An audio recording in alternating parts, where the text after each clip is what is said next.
What a couple days it's been.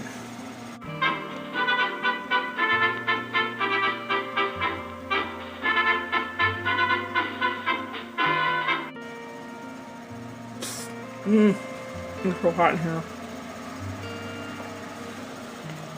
It's 84.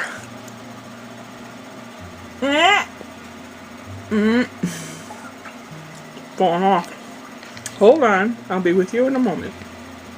Tuesday I went to the oral surgeon. I got there for my 1 o'clock appointment. So what they did was I sat down, they took a panoramic x-ray. Explained to me that I had to fill out a whole lot of health papers, and they explained that I'm not a candidate to be put under anesthesia. It'll be done under local.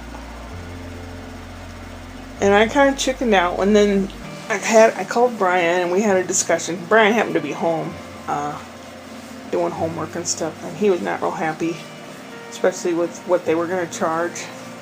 If they did put me under, I'd have to have a ride home, and it would be even more than what they quoted. And we didn't know the real reason why I was sent there, because my doctor has pulled teeth before, so I don't know. And then I asked, on the way home, we didn't have it done. Brian said, well, just come home and maybe we'll talk about it or something. We'll have to figure something out. And I went to my dentist's office on the way home, and I said, why am I being referred to this oral surgeon guy if Dr. Gard can do it? He said, well, he's got special tools that Dr. Gard doesn't have. And he's used to doing the really bizarre teeth issues where this doctor is not. And it would be, really easy for you. Okay. So today I went down to my dentist and had this crown put on. The temporary was taken off, the crown was put on. The crown has like an armrest in it for when the dentures are made. They'll sit into it. They'll fit right into it. And then after this tooth down here, number 19, is pulled, the one behind it, the crown needs to be reseated because it isn't on right. Maybe you need a new crown. I don't know. And then heel, and dentures. Brian says, I want a before and after picture. I want the jack-o'-lantern look. And then I want Miss America look. And he's tickled that I'm actually going through with this. Better not die, right? All this money. Cat, you're not going to jump on something. His eyes are real big. He's full of monkey shines, aren't you? Little booger. Let's see. Yesterday was Wednesday. Baby was very active. And I think he's trying to learn how to sing. I think. Because I sing all day long. And today he was going.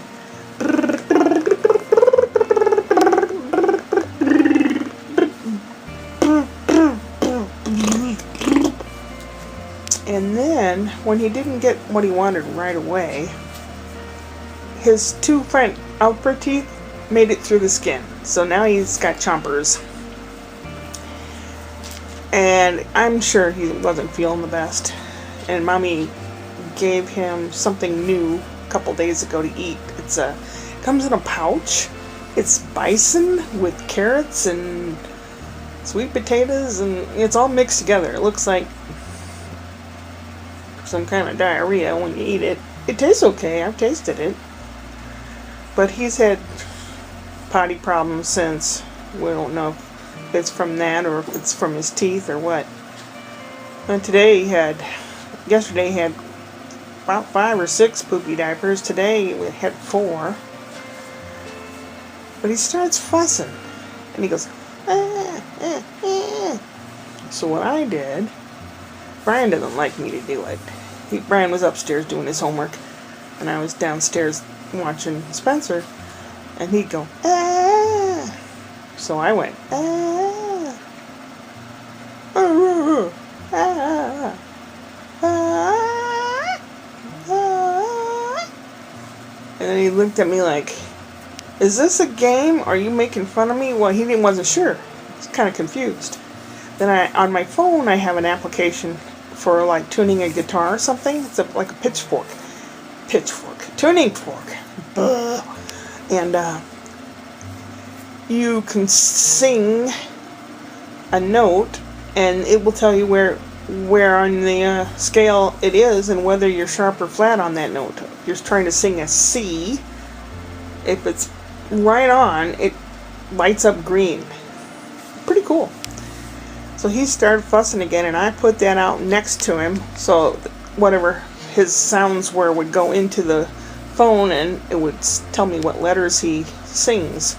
A flat is the major one that he hits, but he saw it, and he saw the little flat, sharp needle going back and forth, and he's like mesmerized. He was like, wow. So it took care of that fussing, and he's a good little kid. He's a sweetheart, but he was extra fussy and extra grabby with my glasses. Put them up here, and I lifted him up to blow bubbles on his belly, and he snatches off my glasses, and he folds them up, and he starts chewing on them. They're the $1.25 kind, so if something happens to the glasses, it won't matter so much. And then, what was it, last weekend we went to the Renaissance Fair German edition or something, and some booth was selling cups and things like that, and they had a big stein with a metal lid that played music when you picked it up. I don't think it was for sale. I think it was just there to get people's attention. Brian thought that was the coolest thing. And you could tell it was like from the 50s or 60s. I mean, not antique or anything. Well, I guess it would be these days, but I looked online at different steins and stuff to see what they cost. Some of them are touristy type, not even made in Germany, with the music boxes. And I was looking at that. Then after the dentist crown, I saw that there was a Goodwill nearby, and something told me to go to the Goodwill. It was like a message: go to the Goodwill, look for Stein. So I went in the Goodwill, and I went back to the housewares, and there was this little Stein sitting there for me. Little potbelly Stein. It holds 16 ounces with a lid, and has a man and a woman and Edelweiss on it. It does not play music. It's just a Stein. It had no price on it, and the lady gave it to me for $6. It is by the King Company. It's a large maker of souvenir steins in Germany. So I brought it home, and I washed it all up, sanitized it and everything. And the baby was napping, and I went back over there, and Brian was upstairs. It was about time for the baby to wake up. And I carefully put the Stein on the fireplace mantle, and I was waiting for the baby. Brian did not notice it. And it wasn't until Ashley got home, and she goes, "That's new." Brian goes, "What?" She said, the mug on the fireplace? The Stein? Huh. He goes, well, I didn't mean for you to go out and get one, Mom. I thought that was cool because it played music. That's why I was interested. I said, oh. I said, well, if you happen to come across one of those, let's get rid of this one. Whatever. It's funny. Let's see, what else happened? I got carrots and celery and a big cauliflower, which I ate the whole thing, the cauliflower. and I had half of a pint of ice cream, and about 10 minutes later ran to the bathroom.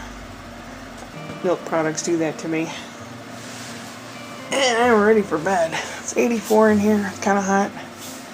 Brian asked me if I checked out the mini split air conditioner system anymore, and I said that I kind of have, but I've got to figure out how much it would really cost altogether.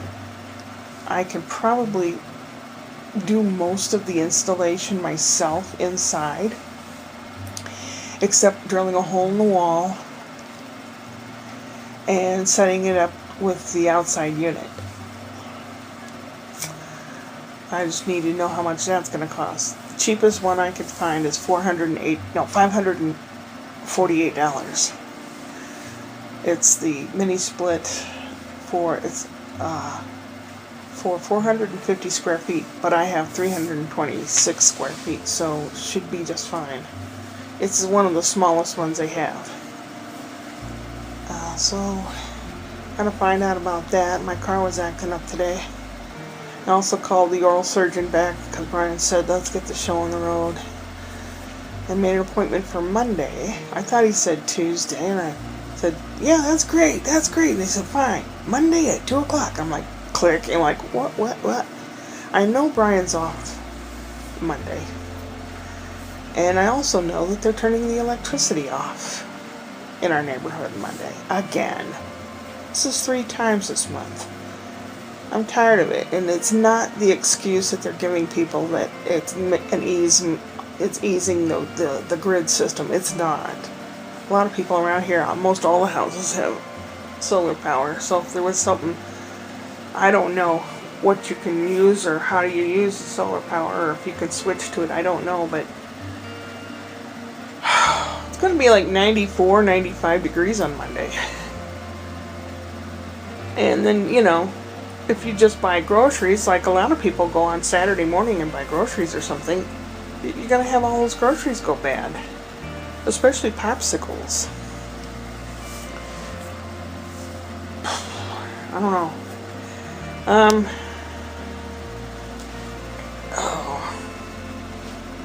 Gosh, I talk a lot more than I wanted to.